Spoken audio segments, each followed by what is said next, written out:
ವಿಜಯನಗರ ಜಿಲ್ಲೆಯ ಕೊಟ್ಟೂರು ಪಟ್ಟಣದ ಹ್ಯಾಳ್ಯ ಗ್ರಾಮದಲ್ಲಿ ಭಾನುವಾರ ಸಂಜೆ ಸುಮಾರು 8ರಿಂದ 10 ಬೇವಿನ ಬಣವೆಗಳು ಬೆಂಕಿಗಾಹುತಿಯಾಗಿವೆ. ಘಟನೆಯಲ್ಲಿ ಯಾವುದೇ ಪ್ರಾಣಾಪಾಯ ಸಂಭವಿಸಿಲ್ಲ. ಆದರೆ ಮೇವಿನ ರಾಶಿ ಸಂಪೂರ್ಣವಾಗಿ ಬೆಂಕಿಗಾಹುತಿಯಾಗಿದ್ದು ತಿಳಿದು ಬಂದಿದೆ. ಬೆಂಕಿಯ ಕಾರಣ ತಿಳಿದು ಬಂದಿಲ್ಲ. ಆದರೆ ಆಕಸ್ಮಿಕವಾಗಿ ಬೆಂಕಿ ಹೊತ್ತಿಕೊಂಡಿರಬಹುದು ಅಥವಾ ದುಷ್ಕರ್ಮಿಗಳು ಬೆಂಕಿ ಹಚ್ಚಿರಬಹುದು ಎಂದು ಶಂಕಿಸಲಾಗಿದ್ದು, ಘಟನೆ ಸಂಭವಿಸಿದ ಕೂಡಲೇ ಸ್ಥಳೀಯರು ಬೆಂಕಿ ನಂದಿಸಲು ಪ್ರಯತ್ನಿಸಿದ್ದಾರೆ. ಆದರೆ ಬೆಂಕಿಯ ಜ್ವಾಲೆ ತೀವ್ರವಾಗಿದ್ದ ಕಾರಣ ಅಗ್ನಿಶಾಮಕ ದಳಕ್ಕೆ ಮಾಹಿತಿ ನೀಡಲಾಗಿದ್ದು, ತಕ್ಷಣವೇ ಸ್ಥಳಕ್ಕೆ ಧಾವಿಸಿದ ಅಗ್ನಿಶಾಮಕ ದಳದ ಸಿಬ್ಬಂದಿ ಬೆಂಕಿ ನಂದಿಸುವ ಕಾರ್ಯಾಚರಣೆ ನಡೆಸಿದ್ದಾರೆ. ಸುಮಾರು 2 ಗಂಟೆಗಳ ಕಾರ್ಯಾಚರಣೆಯ ನಂತರ ಬೆಂಕಿಯನ್ನು ಸಂಪೂರ್ಣವಾಗಿ ನಂದಿಸಲಾಗಿತ್ತು.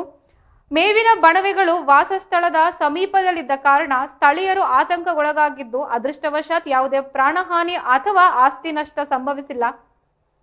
ಕೊಟ್ಟೂರು ಪೊಲೀಸ್ ಠಾಣೆಯ ಪೊಲೀಸರು ಸ್ಥಳಕ್ಕೆ ಭೇಟಿ ನೀಡಿ ಪರಿಶೀಲನೆ ನಡೆಸಿದ್ದು, ಬೆಂಕಿಗೆ ನಿಖರವಾದ ಕಾರಣ ಇನ್ನೂ ತಿಳಿದು ಬಂದಿಲ್ಲ. ಪೊಲೀಸರು ತನಿಖೆ ಮುಂದುವರಿಸಲಿದ್ದಾರೆ.